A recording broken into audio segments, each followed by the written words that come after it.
வணக்கம். போஸ்டர்ஸ் ஹெட்கியர்ஸ் வழங்கும் தமிழ்நாடு 360க்கு உங்களை வரவேற்பது நான் சரவணன். தமிழகத்தில் உள்ள அனைத்து மாவட்ட நிகழ்வுகளையும் விரிவாக பார்ப்பதற்கு முன்பு தலைப்புச் செய்திகளை பார்க்கலாம்.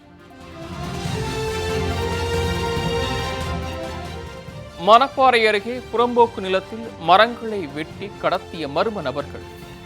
வருவாய்த்துறை அதிகாரிகள் விசாரணை.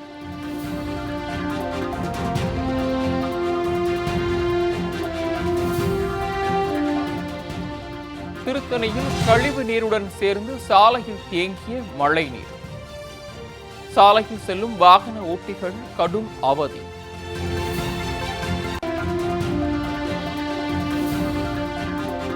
கடலூரில் நூற்றாண்டுகளை கடந்து நிற்கும் பழைய மாவட்ட ஆட்சியர் அலுவலகம்.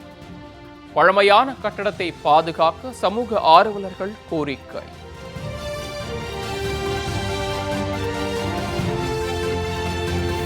ஆவடிக்கு செல்ல விண்ணப்பித்த நிலையில் சிவகங்கைக்கு பணியிட மாற்றம் செய்யப்பட்ட அரசு அதிகாரி. அதிருப்தியில் அதிகாரி வெளியிட்ட வீடியோ வைரல்.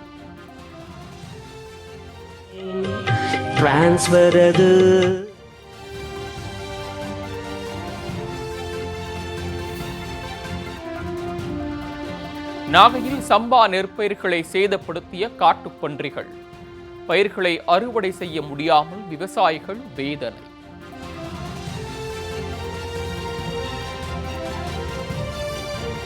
மதுரையில் ஜல்லிக்கட்டு காளைகளை வளர்க்கும் 8 வயது சிறுமி. வீரர்களிடம் ஆக்ரோசமாகவும் சிறுமியிடம் குழந்தையாகவும் உள்ள காளைகள்.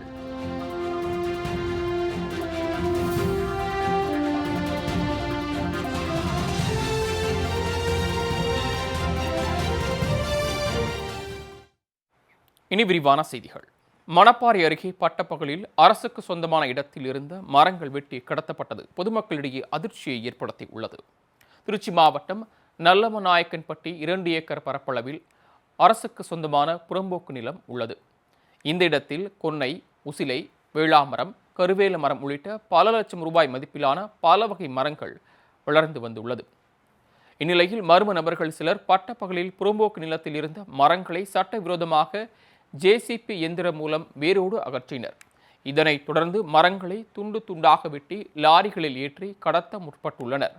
இதனை அறிந்த அப்பகுதி மக்கள் மரம் கடத்தப்படுவது குறித்து வருவாய்த்துறை அதிகாரிகளுக்கு தகவல் தெரிவித்தனர். இதனைத் தொடர்ந்து அங்கு சென்ற வருவாய்த்துறை அதிகாரிகள் மரக்கடத்தலில் ஈடுபட்டவர்களை பிடித்து விசாரித்து வருகின்றனர். திருத்தணி மாநில நெடுஞ்சாலையில் மழைநீர் கழிவுநீருடன் சேர்ந்து சாலையில் தேங்கியுள்ளதால் வாகன ஓட்டிகள் கடும் சிரமத்திற்கு உள்ளாகியுள்ளனர். திருத்தணி நகராட்சிக்குட்பட்ட சித்தூர் சாலை அமிர்தாபுரம் மாநில நெடுஞ்சாலை சேதமடைந்து குண்டும் குழியுமாக காணப்படுகிறது. இந்த பகுதியில் உள்ள கால்வாய் ஆக்கிரமிக்கப்பட்டதாக கூறப்படும் நிலையில் கழிவுநீர் சாலையில் தேங்கியது. அண்மையில் பெய்த கனமழை காரணமாக மாநில நெடுஞ்சாலையில் ஆங்காங்கே மழைநீர் சூழ்ந்துள்ளது. இதனால் 2 மற்றும் 4 சக்கர வாகனங்களில் செல்லும் வாகன ஓட்டிகள் அவதி அடைந்துள்ளனர். கடந்த 1 மாத காலமாக இதே நிலை நீடிப்பதாகவும் இதனை திருத்தணி நகராட்சி நிர்வாகம் கண்டுகொள்ளவில்லை எனவும் அப்பகுதி மக்கள் குற்றம் சாட்டியுள்ளனர். திருத்தணி நகராட்சியை சேர்ந்த நல்லாங்கொழுத்துக்கிட்ட 30 அடி நீள காவா இருக்குது. அது ஏரிக்கு போக வேண்டிய காவா. அந்த ஏரிக்கு போக வேண்டிய காவாவை மறைச்சி வீடுங்க கட்டினதால அந்த ஏரிக்குள்ளே போக வேண்டிய காவா தண்ணி சுடுகாட்டு வழியாக ரோட்டு வழியாக அந்த காவா தண்ணி கிட்டத்தட்ட 1 மாதமாக போயிட்டுருக்கு. அந்த மக்கள் அந்த பக்கம் போகவும் வரவும் ரொம்ப சிரமப்பட்டு தினமும் ஒரு ஆள் யாராவது விழுந்து எழுந்து போகிறாங்க. இந்த காரில் போகிற அதிகாரிங்க தயவு செஞ்சு இறங்கி ஒரு நாளைக்கு பைக்லேயும் நடந்து போய் பாருங்க அங்கே எவ்வளோ சிரமப்படுறாங்க மக்கள்னு. கடலூரில் நூற்றாண்டுகளை கடந்து நிற்கும் பழைய மாவட்ட ஆட்சியர் அலுவலகத்தை பாதுகாக்குமாறு தமிழ்நாடு அரசுக்கு சமூக ஆர்வலர்கள் கோரிக்கை வைத்துள்ளனர். கடலூர் நகரம் ஆங்கிலேய ஆட்சியாளர்களின் நிர்வாக தலைநகரமாக விளங்கியது. கடலூர் மைய பகுதியில் மஞ்சக்குப்பம் மைதானம் எதிரில் பழைய மாவட்ட ஆட்சியர் அலுவலகம் அமைந்துள்ளது. இந்த இடத்தில் தற்போது அரசு அருங்காட்சியகம் மற்றும் கருவூலம் செயல்பட்டு வருகிறது. 1897ஆம் ஆண்டு கட்டப்பட்ட இந்த அலுவலகம் தற்போது குப்பை கொட்டும் இடமாகவும் வௌவால்களின் வாழ்விடமாகவும் மாறி வருகிறது. முறையான பராமரிப்பு இல்லாததால் 127 ஆண்டுகள் பழமை வாய்ந்த இந்த கட்டிடம் செடி கொடிகள் வளர்ந்து பாழாகி நிற்கிறது. பாரம்பரியமிக்கமான அந்த கலை மிக்க கட்டிடம் இன்றைக்கு பராமரிப்பு இல்லாமல் ஏதோ சில அலுவலகங்கள் இயங்கிக் கொண்டிருக்கிறதாங்க. என்னுடைய வேண்டுகோள் என்னவென்று கேட்டால், அந்த பழைய மாவட்ட ஆட்சியர் அலுவலகத்தை மிகச் சிறப்பாக புதுப்பித்து நம்முடைய கடலூரின் வரலாறு சிறப்பிக்க அந்த கட்டிடம் மீண்டும் புதுப்பொலிவு அடைய வேண்டும் என்று விருப்பத்தை மீண்டும் தெரிவித்துக் கொள்கிறேன் அரசாங்கத்திற்கு. திருத்துறைப்பூண்டி அருகே பாலம் இல்லாததால் கிராம மக்கள் ஆபத்தான முறையில் வாய்க்காலில் இறங்கி பேருந்து நிறுத்தத்திற்கு செல்லும் அவல நிலை ஏற்பட்டுள்ளது. திருவாரூர் மாவட்டம் கீரக்கலூர் ஊராட்சியில் கீழநரி குடியிருப்பு கிராமம் அமைந்துள்ளது. இப்பகுதியில் 80க்கும் மேற்பட்ட குடும்பங்கள் வசித்து வரும் நிலையில் பேருந்து நிறுத்தம் விளக்குடி கடைத்தெருவில் உள்ளது. இதனால் இப்பகுதி மக்கள் பள்ளிக்கொண்டான் வாய்க்காலை கடந்து சென்று பேருந்து நிறுத்தத்திற்கு சென்று வருகின்றனர். தற்காலிக பாலம் சேதமடைந்துள்ளதால் கிராம மக்களும் மாணவர்களும் வாய்க்காலில் இறங்கி தண்ணீரில் நடந்து செல்கின்றனர். எனவே வாய்க்காலின் நடுவே புதிய பாலம் அமைத்து தருமாறும் விளைபொருட்களை எடுத்துச் செல்ல ஏதுவாக கிராம சாலையை சீரமைத்து தருமாறு அவர்கள் கோரிக்கை விடுத்துள்ளனர். சின்ன பிள்ளைங்க 2வது படிக்கிற பிள்ளைங்கெல்லாம் ரொம்ப அவஸ்தையாக இருக்குது பள்ளிக்கூடம் போகிறதுக்கு. எங்களுக்கு வந்து பாலம் தான் சார் எங்களுக்கு மெயின். ஏன்னா எங்களுக்கு வசதியே கிடையாது சார். நாங்கள் ரொம்ப கஷ்டத்தில் இருக்கிறோம் சார். எங்களுக்கு எந்த வசதியும் கிடையாது. இந்த மெயின் எங்களுக்கு பாலத்தை சீர் பண்ணி கொடுத்துருங்க சார். இங்கே பக்கத்தில் தான் இருக்குது. விளக்குடி தான் ஆஸ்பத்திரி பக்கம். ஸ்கூல்கள்லாம் இங்கே தான் வளக்குடி தான். ஒரு 4-5 கிலோமீட்டர் சுற்றி தான் சார் போகிறாப்புல இருக்குது. இந்த வாய்க்காலில் இறங்கி தான் எங்கேயும் வெளில போகிறாப்புல இருந்தால் ஷார்ட்டாக போகிறாப்புல இருந்தால் இங்கே தான் போகணும். அரசு அதிகாரி ஒருவர் பணி மாறுதல் வேண்டி பாடல் பாடி வெளியிட்டுள்ள வீடியோ அனைவரது கவனத்தையும் ஈர்த்துள்ளது. கடலூர் மாநகராட்சியில் அப்துல் ஜாஃபர் என்பவர் சுகாதார அலுவலராக பணிபுரிந்து வருகிறார். அப்துல் ஜாஃபரின் குடும்பம் சென்னையை அடுத்த ஆவடியில் உள்ளதால் அவர் ஆவடிக்கு பணிமாறுதல் கேட்டு விண்ணப்பித்துள்ளார். இவரது விண்ணப்பத்திற்கு துறை சார்ந்த அமைச்சரும் ஒப்புதல் அளித்த நிலையில் அப்துல் ஜாபர் சிவகங்கை நகராட்சிக்கு பணிமாறுதல் செய்யப்பட்டுள்ளார். இதனால் அதிருப்தி அடைந்த அவர் பணி மாறுதல் குறித்து பாடல் ஒன்றை வெளியிட்டுள்ளார். அதில் அதிகார துஷ்பிரயோகம் என்பது இதுதானோ, காலி இடங்கள் இருந்தும் ஏன் கருணை காட்டவில்லை என்ற வரிகள் இடம்பெற்றுள்ளன.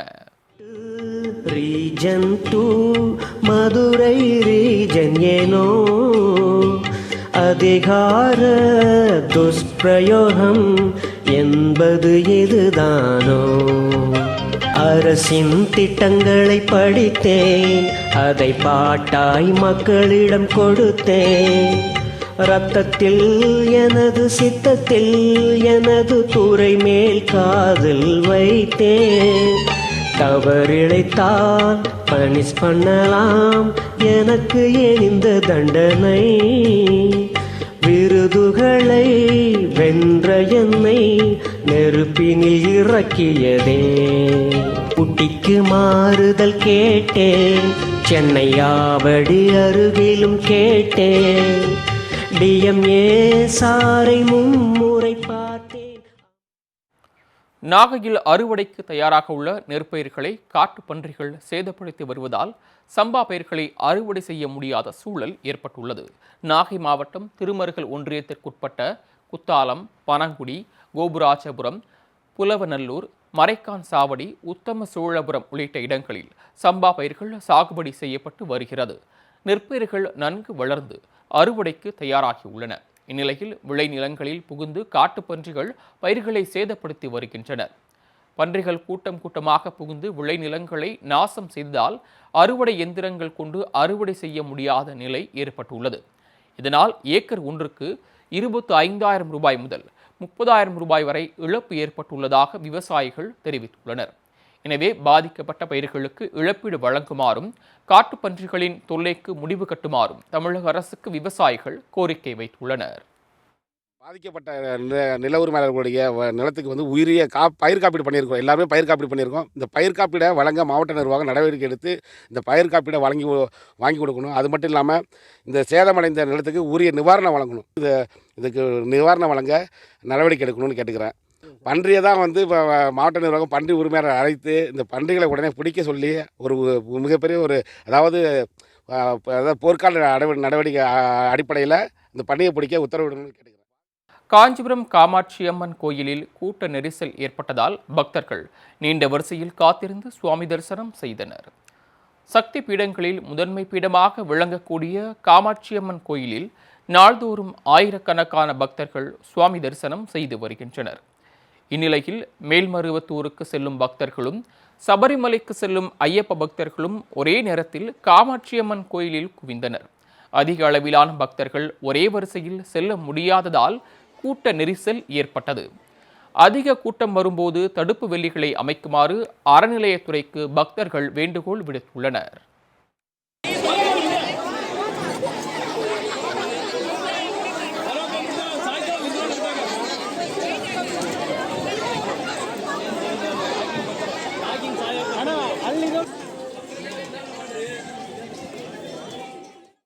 போஸ்டர்ஸ் ஹெட்கியர்ஸ் வழங்கும் தமிழ்நாடு 360யில் அடுத்து வருவது ஊர் நிகழ்வுகளை விரைவாக வழங்க வரும் உள்ளூர் எக்ஸ்பிரஸ்.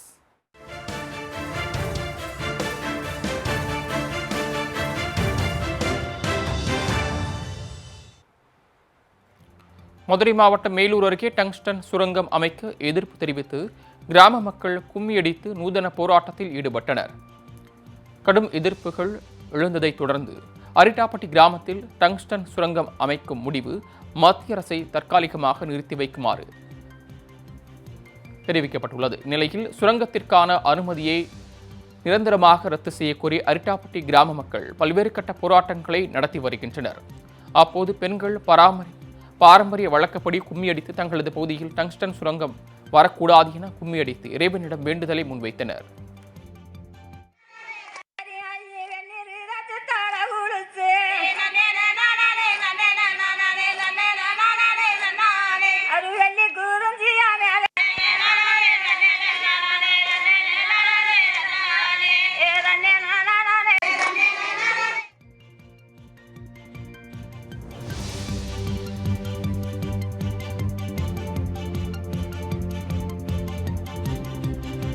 திருப்பூர் மாவட்டம் உடுமலைப்பேட்டை அருகே எஸ்பிபுரம் பகுதியில் உள்ள பயணிகள் நிழற்குடை பல வருடங்களாக பராமரிப்பு இன்றி காணப்படுகிறது. நாள்தோறும் நூற்றுக்கணக்கான மாணவர்களும் பொதுமக்களும் பயன்படுத்தும் நிழற்குடையின் இருக்கை மற்றும் மேற்கூரை சேதமடைந்துள்ளது. இதனால் அப்பகுதியில் அடைந்த பயணிகள் நிழற்குடை சீரமைத்து தருமாறு மாவட்ட நிர்வாகத்திற்கு கோரிக்கை வைத்துள்ளனர்.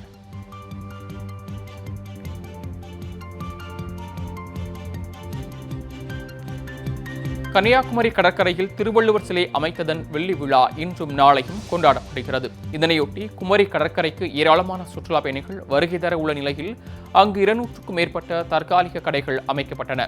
கார் நிறுத்தும் இடத்தில் அமைக்கப்பட்ட இந்த கடைகளை பேரூராட்சி நிர்வாகம் மற்றும் போலீசார் அகற்றியதால் வியாபாரிகள் மற்றும் பலர் ஏமாற்றமடைந்துள்ளனர்.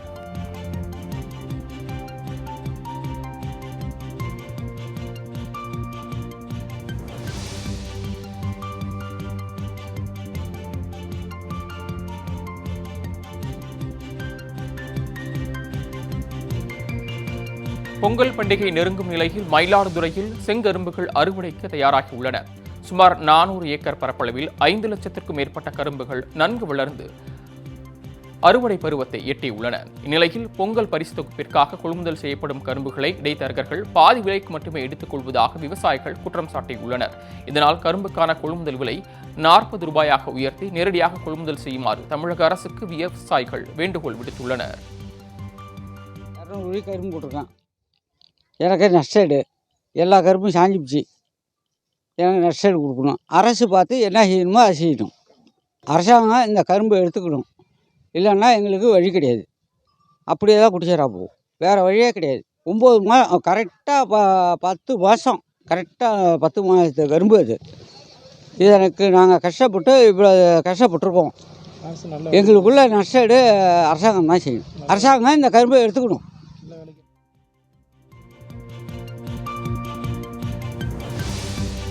மேட்டூர் அணையின் 16 கண் மதகு பகுதியில் தேங்கியுள்ள பாசியை அகற்றும் பணி தீவிரமாக நடைபெற்று வருகிறது.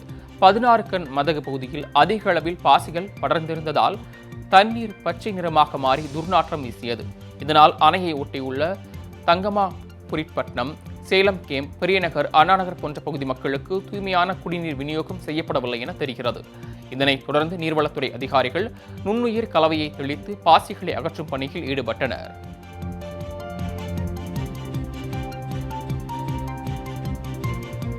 தேனி மாவட்டம் குமுளியில் வீட்டின் மொட்டை மாடியில் அண்ணல் அம்பேத்கரின் படத்தை வரைந்து ஓவியர் அசத்தி உள்ளார். குமுளியை சேர்ந்த ஓவியரான அப்துஸ் ரசாக் என்பவர் அரசியல் தலைவர்கள், திரைப்பட நடிகர்கள், வரலாற்று சாதனையாளர்கள் என 13,000க்கும் மேற்பட்ட ஓவியங்களை வரைந்துள்ளார். இந்நிலையில் 1000 சதுர அடி கொண்ட மொட்டை மாடியில் கருப்பு மையை பயன்படுத்தி சட்டமேதையின் உருவப்படத்தை வரைந்துள்ளார்.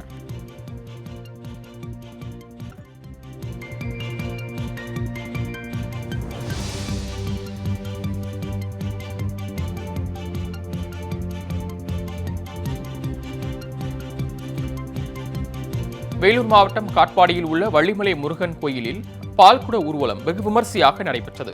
மிகவும் பிரசித்தி பெற்ற இக்கோயிலில் ஆண்டுதோறும் திருப்படி திருவிழா நடைபெறுவது வழக்கம். அந்த வகையில் இந்த ஆண்டு விழாவையொட்டி நூற்றுக்கணக்கான ஆண்களும் பெண்களும் தலையில் பால் குடத்தை சுமந்து சென்று முருகனுக்கு நேர்த்திக்கடன் செலுத்தினர். இதனைத் தொடர்ந்து முருகன் மற்றும் வள்ளி தெய்வானைக்கு சிறப்பு பூஜை செய்யப்பட்டது.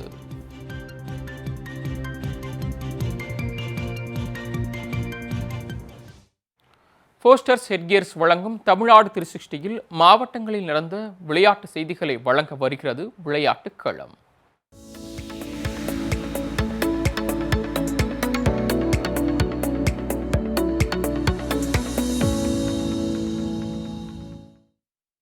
கரூரில் நடைபெற்ற குத்துச்சண்டை போட்டியில் வீரர்கள் ஆக்ரோஷமாக சண்டையிட்டு தங்களது தனித்திறனை வெளிப்படுத்தினர்.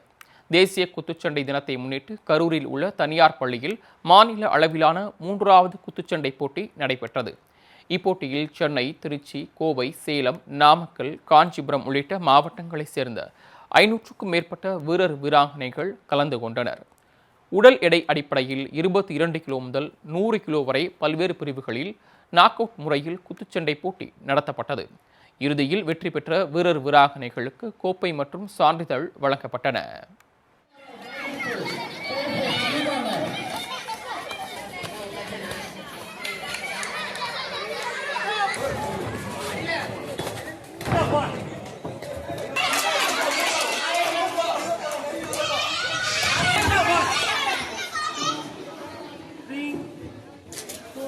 Ready for